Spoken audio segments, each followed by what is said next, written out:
All right, all right, all right. The end of another day. Yeah, what a quick day that was too, man.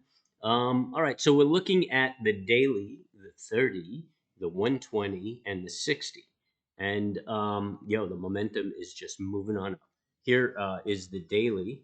Oh, my mouse is not working.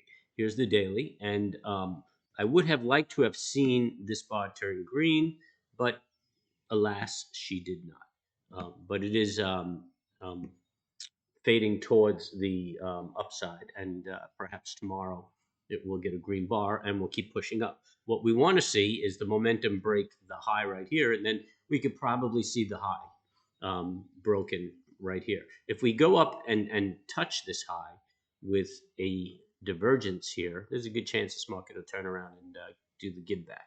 But things look pretty positive. Momentum looks pretty good. BTC didn't do as well today, but this is a good retrace, and it actually opened up high and closed down. So it gave us the same pattern. And here we have one finger. Bum, bum, bum. If we can get a green bar out of this tomorrow, that's very bullish. And we should be able to move up. So let's keep an eye on that. We could actually watch the 240, and that'll probably give us a good pattern. But you know what? First thing in the morning, we'll look for a good swing trade. Breaking this high would have been a good entry. It kind of happened backwards and it pulled back on us.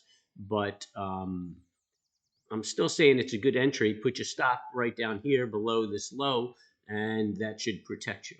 If we break this, then the pattern failed, and you're not going to make any money. So might as well get the hell out. So anyway, that's it. I don't feel like going through everything else. Feeling rather tired, so I'm going to chill out.